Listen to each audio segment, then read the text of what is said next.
My name is Peter Fatelnig. I'm working for the European Union in our Washington office, where I handle all the digital economy files. And it's a great pleasure to be with you today at this launch event of NGI Enrichers.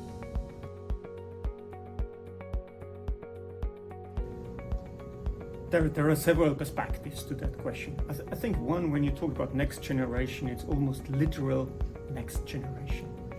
And I want to be careful in focusing on young people here, but we talk about people who bring new ideas to the table, which tend to be maybe the younger, more creative part. So I think next generation means a new group of people we're looking for.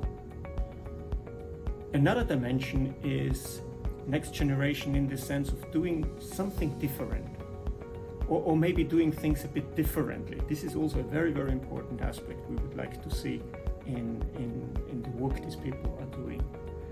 Because I believe that in this digital transition we are embarking in Europe, this top priority for the European Union, we haven't even started yet. And transforming or getting our digital transition right in a human-centric way, trustworthy, this will be a heavy lift, and we need people to do that.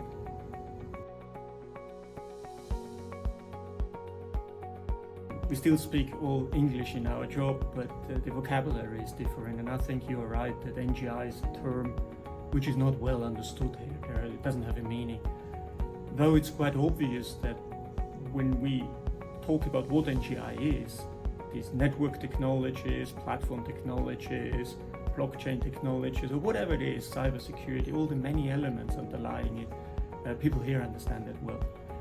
However, I want to be mindful that in the US, internet innovation is very much characterized as platform technologies, what classic platform companies are doing, and is very much around user-generated content or personal content, or personal data. So it's very much, because all the business cases in this country are essentially around those two domains. And NGI is much wider than that, obviously. I'll give you a good example, which is blockchain technology. So I think here in the US, most people think blockchain technology is Bitcoin and it must be a financial application. Well, actually, I think most researchers in Europe would say, well, yeah, maybe that's possible, but that's just one, perhaps even tiny bit of what this technology can do for us.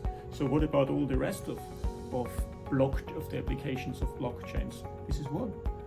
Another one is the use of non-personal data. I haven't seen many people here thinking about how do you use machine data, what you can do with it, or in fact, healthcare data or research data, where in Europe we have fantastic environments. We have healthcare data sets which span the entire population. No country has that. And I think we have certain assets which we are perhaps not utilizing as much as we could.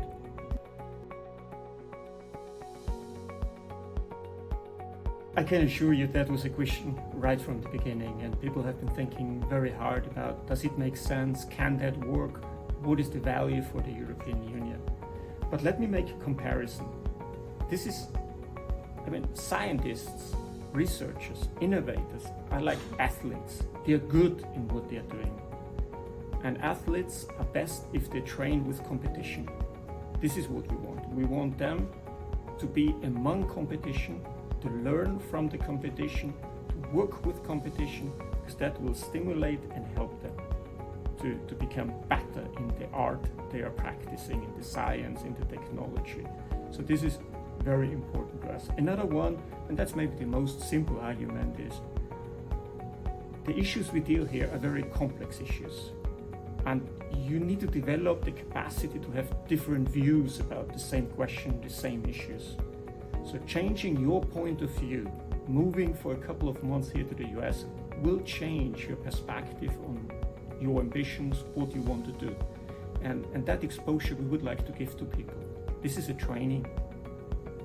NGI Enrichers also come here as ambassadors. I think the word has been used in our conversations today already before, and that's a very important role. That's why I appreciate that these people also get a bit of a training before they come, in understanding that they also promote Europe here. They also should come with confidence, because they are the best of the best, and there is no reason not to be confident in what you're doing and in your skills and capabilities. And then also promote and take from this country what they think they can use best in their job in Europe.